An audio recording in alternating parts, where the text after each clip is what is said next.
Hi, we've now arrived at one of my favorite parts of the course, which is the week in which student presentations get featured as an important mode of learning. So for today, I would like to draw your attention back to our presentations folder here, which is now occupying its own sidebar in Blackboard right at the top.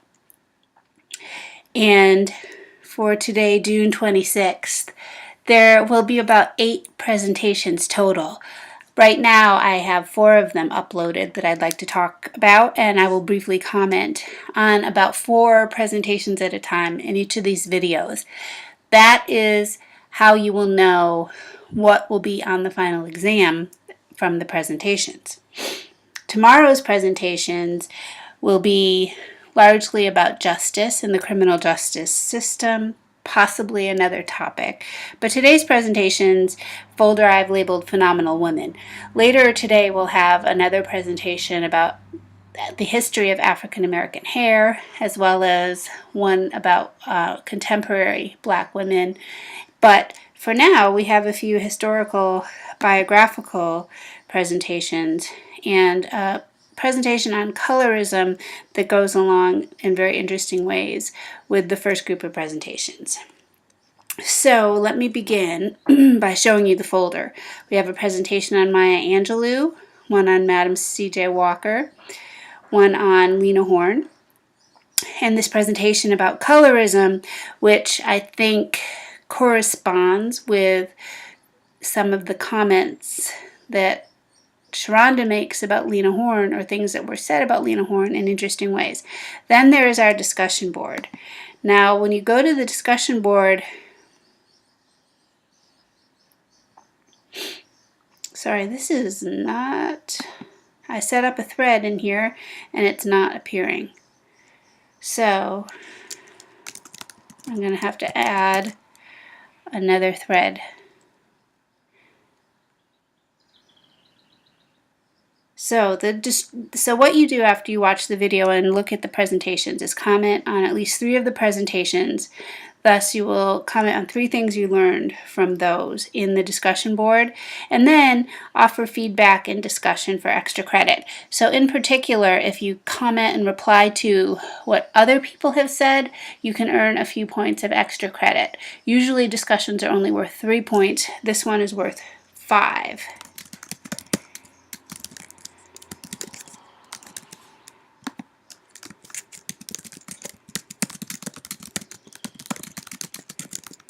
That's because I want to simulate a real-time class discussion in a face-to-face class. So there are 5 possible points. Now for the due date, I'm going to put in the ideal due date here, which means you would want to comment on today's presentations by tomorrow and start working on tomorrow's presentations tomorrow. However, keep in mind that you have a few days after the class ends to finish up your work. But I ask you to prioritize the presentations and also the discussion of the presentations over other previous discussion boards and coursework folders. You know what? You could have replied to this. But this is just where you can comment on some presentations.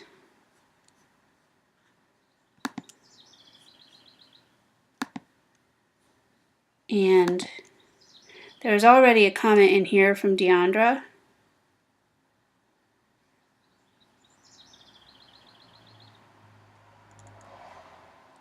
Which is a good sample of the kind of commentary that I encourage you to make. Now, I forgot for a minute how to comment on these presentations, so I'm just going to show you one more time, because I am looking for a better alternative to the Blackboard discussion board. Okay, so when you read someone's reply or someone's comment, you click on reply, and that's how you get into this discussion. You'd think at this point of the semester I would remember how to get into the discussion board, But with so much going on in such a short time, we can't expect our brains to constantly process that much information. So after you have looked at the presentations for today, you can get up to 5 points in the discussion board for discussing what you've learned and commenting on your classmates' work.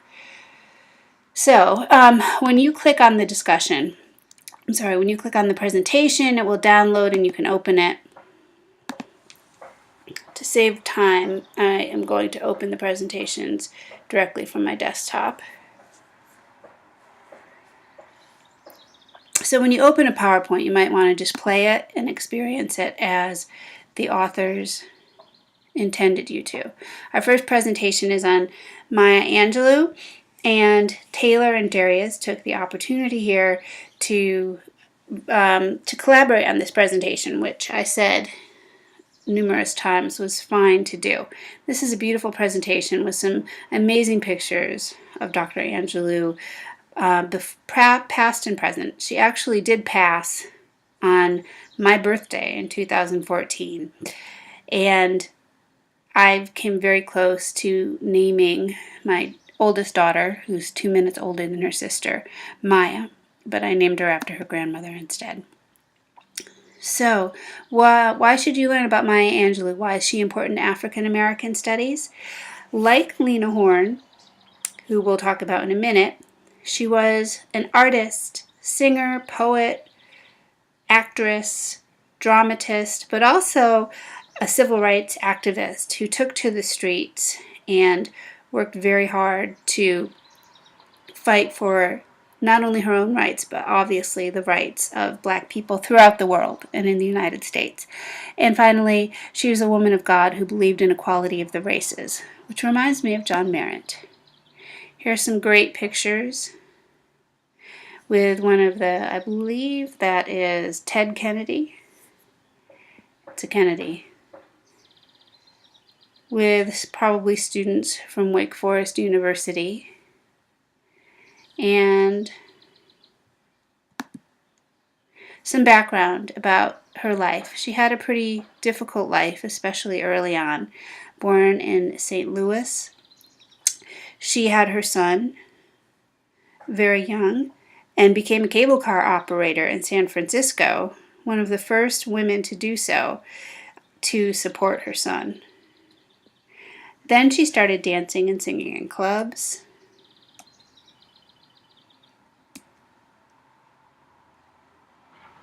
She was in several Broadway plays. She was in a famous experimental play called The Blacks, and if you watch the documentary film, which is from PBS but available on Netflix, called Still I Rise, then it's just amazing. You will find out so much interesting information about her. But these are photographs from her stage career. She also wrote an autobiography. She also was close friends with several important figures in African American history. We see her here with Barack Obama. We see her with Nelson Mandela, the first Black president of South Africa and a very important freedom fighter. Of course, with Oprah. With Malcolm X.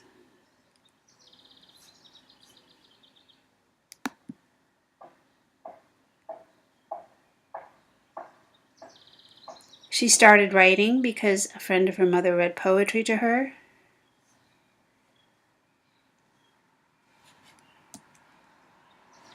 And this is one of her very famous poems in Still I Rise. You push this button. Whoops, sorry, I forgot how you watch it. Perhaps here. Phenomenal Woman is the title of a poem that I used for the title of the folder today.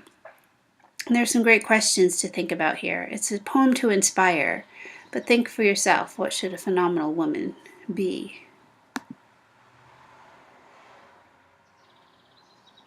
Here is the link to the poem Rainbows, and more information with a link about the documentary, and the bibliography, another important part of this presentation. So there was our first presentation.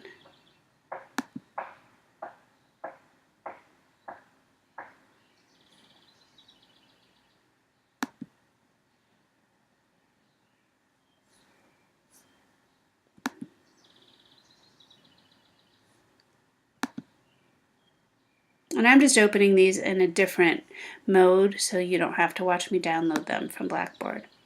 All right, Lena Horne. Now, it's interesting that they both chose, or all three of these presenters chose purple and pink backgrounds to feature these activist women who are also very important performers, singers, dancers. Because Lena Horne and Maya Angelou don't look that much alike. And one of the interesting things about Lena Horne is that people told her to pass so that she would have greater success in her career. You probably know what passing means. It means to pass for white. It means if people don't question your African ancestry, then deny it, hide it, pretend to be a white person. And Lena Horne was absolutely opposed to that road in life that would have made life easier for her, because she, like any African American activist and embodying some of the most important values in African American culture, did not believe her progress meant anything without the progress of other people. So, she is important to African American studies because she was one of the first Black women to successfully break into the mainstream music and acting industry despite the great racial tension in her lifetime. And she used her platform to speak on discrimination and hardship of being a Black woman, both in the entertainment industry and in general. She opened many doors. We have a famous quote here that Sharonda included: "My identity is very clear to me now. I am a Black woman." Born in 1917 in Brooklyn. Her parents separated when she was very young. Like Maya Angelou, she started her performing career at the young age of 16. She performed with a lot of famous figures like Billie Holiday, Cab Calloway, and Duke Ellington. She worked at the Cotton Club. She learned from, as she says, Ethel Waters, Duke Ellington, and some of the greatest jazz performers in African American culture. But she also worked in Charlie Barnett's swing band, and swing was kind of one of the first examples of white cultural appropriation, where white performers decided to pick up some of the jazz rhythms and jazz performance strategies and musical styles. She was one of the most popular performers of her time, was famous by the 1940s, and continued this career throughout her life. This clip is of her. I don't know why I can't get the clips to work. Singing one of her most favorite songs, or one of her most famous songs, "Stormy Weather." She was also in The Wiz. Signed a long-term contract with Metro-Goldwyn-Mayer, one of the biggest Hollywood studios of her lifetime. And a lot of information here about her activist career. Now, in the 1950s, during the McCarthy era, she, like many other artists, and particularly African American artist activists, like her good friend Paul Robeson, got blacklisted. She fought to entertain Black troops during World War II, but because she wanted to entertain integrated audiences, she was kicked off the tour. Now that's interesting, right? Because she could have just passed for white and entertained all white audiences, but she vehemently refused. And I encourage you to go back and watch the clips and see some of Lena Horne's performances. She said, "I don't have to be an imitation of a white woman that Hollywood sort of hoped I'd become. I'm me and I'm like nobody else." And Sharonda points out that today Black women are depicted in stereotypical roles and looked at differently than white women. keying to the idea that the black woman is the most disrespected woman in America, a point that really resonated with several of you in Malcolm X's ballot or the bullet speech. Horn used her platform as an entertainer and sometimes suffered in her entertainment career to protest against discriminations. Of course, Sharonda points out we have this continuing conflict about how many black films and entertainers are recognized in the industry. Some examples would be protests against the Oscars and the Grammys. And the final comment here about Lena Horne and Malcolm X's influence on her. Malcolm X made me very strong at a time that I needed to understand what I was angry about. He had peace in his heart. He exerted a big influence on me. And an interesting interpretation of Malcolm X. He had peace in his heart because he spoke the truth, I suppose. So, a summary here of her accomplishments as an entertainer. We lost Lena Horne in 2010. She was 92 years old, and President Obama said she worked tirelessly to further the cause of justice and equality. And again, her famous quote, "I'm me and I'm like nobody else." And a very nice, extensive work cited. I mentioned also that Kenya's presentation on colorism kind of speaks to that Lena Horne presentation and also to issues faced by black women, because while colorism affects men and women, it probably affects women a little differently than it does men. Jack Johnson, as a dark-skinned black man, had to encounter a specific and fight a specific set of stereotypes, particularly criminality. Lena Horne, as a light-skinned black woman, had to fight to be recognized as a black woman. As Kenya tells us, colorism was keyed or coined by Alice Walker, a form of bias based primarily on skin tone and hair type, which is not a synonym of racism. Racism is institutional, it's economic, it's political. Colorism and racism is also more about power. It's about people with power denying resources, rights, equality, recognition to people who've been systematically, institutionally denied power in a lot of government institutions, etc. Colorism can happen on a much smaller scale, but that's not to diminish its importance or its danger. Very often, people outside the African American community don't understand colorism, but we have an example of during slavery that lighter-skinned slaves were often given choice jobs.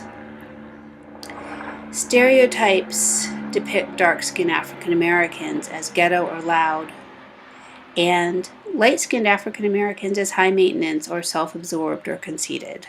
And as our presenter mentions, many other things that aren't true at all.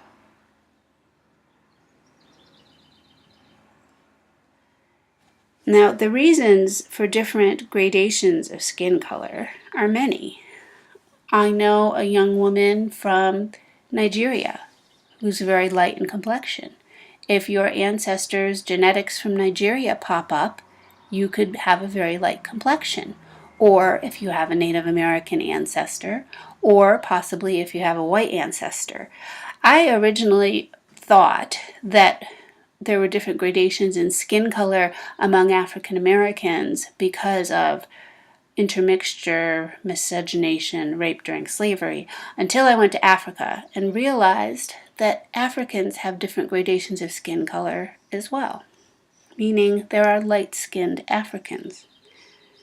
It's probably not as big of a deal in Africa as it is in the United States. So we have definitions. An article about how different skin colors within families affect families. And I've heard many powerful and sometimes troubling stories about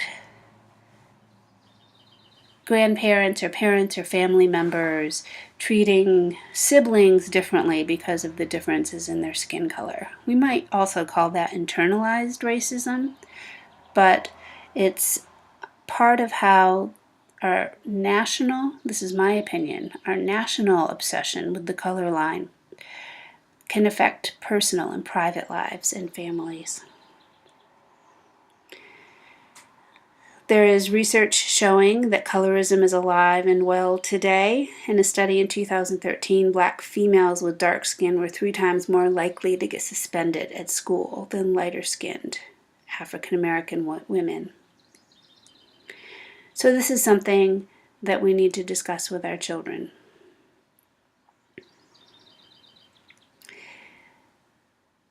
Telling people they're too light to be black or that they look mixed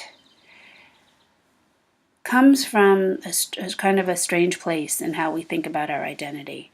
So this presentation just asks you to think about that. And think about Lena Horne, who could have passed for white, but chose to be a strong black woman. And think about how her skin color really made a difference.